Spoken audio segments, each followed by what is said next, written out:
Dobro. History. Archive. 1971년 크리스마스, 서울 한복판에서 일어난 이 화재. 이게 그냥 단순한 사고가 아니었습니다.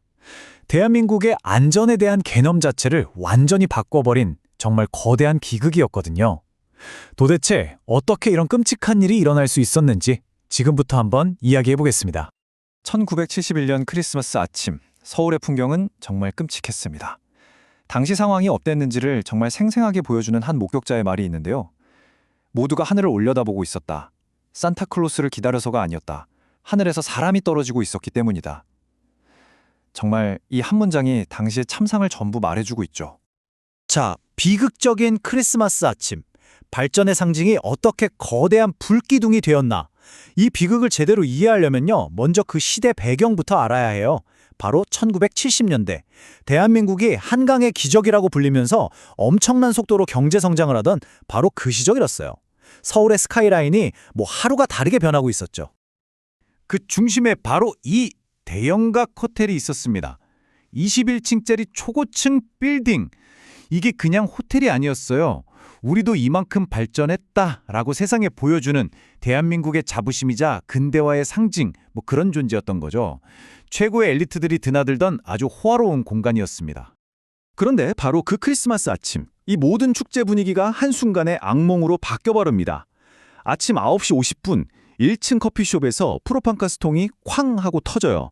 3분 뒤에는 깨진 창문으로 칼날 같은 겨울바람이 들이닥치면서 불길을 미친 듯이 키웠고요.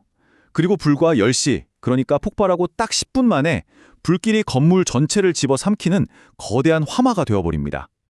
네, 불타기 쉬운 꿈. 어떻게 현대적인 건물이 불쏘시개가 되었나. 여기서부터가 정말 중요한데요. 아니, 어떻게 당대 최신 기술로 지은 건물이 이렇게 속수무책으로 무너질 수 있었을까요? 믿기 힘들죠. 근데 그 답은요, 아이러니하게도 바로 그 최신 설계 안에 있었습니다. 이 표를 한번 보세요. 와, 정말 소름이 돋을 정도입니다.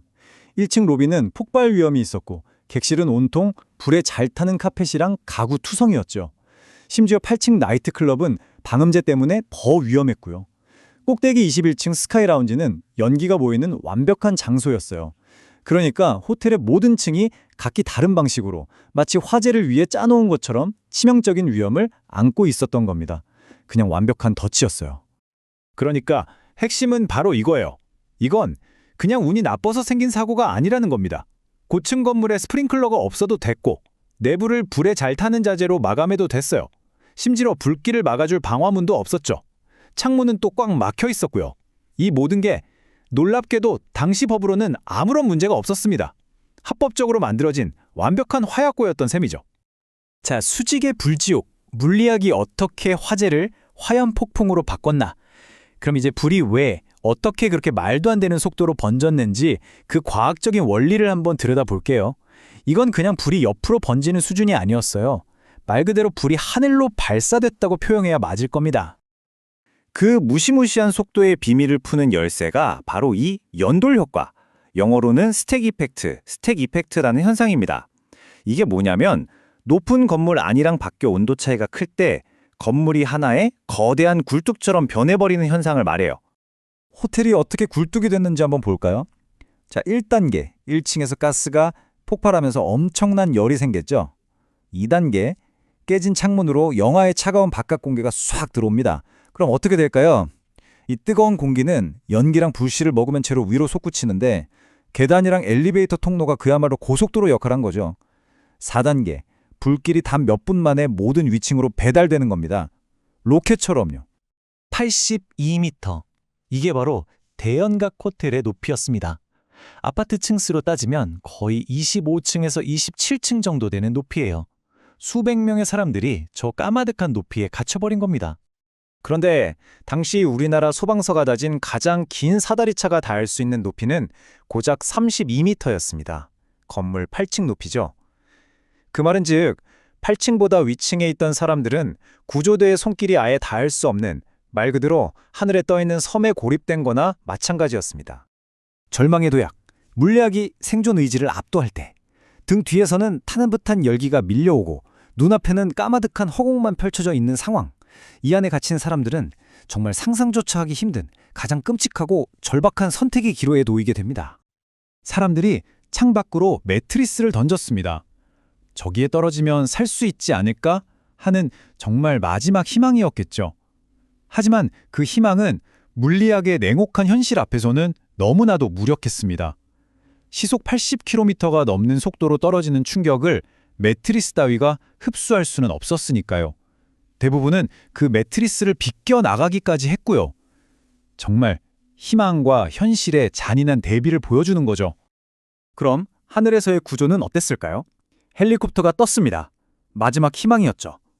하지만 이 희망마저 곧 절망으로 바뀌었습니다. 헬리콥터 프로펠러에서 나오는 바람이 오히려 불길을 더 키워버렸고 화재의 상승 기류랑 부딪히면서 주변에 엄청난 난기류를 만들었어요. 공포에 질린 사람들이 한 밧줄에 여러 명씩 매달리다가 떨어지는 끔찍한 사고까지.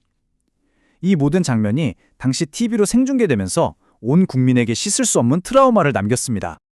잿더미 속에서 피어난 유산. 비극이 어떻게 더 안전한 미래를 만들었나. 화재가 시작된 지 10시간 만에 불길은 겨우 잡혔습니다. 그리고 화염인 남기고 간 참혹한 결과가 드러났죠. 이 비극은 대한민국 사회 전체가 안전이라는 단어의 무게를 다시 생각하게 만드는 계기가 됩니다.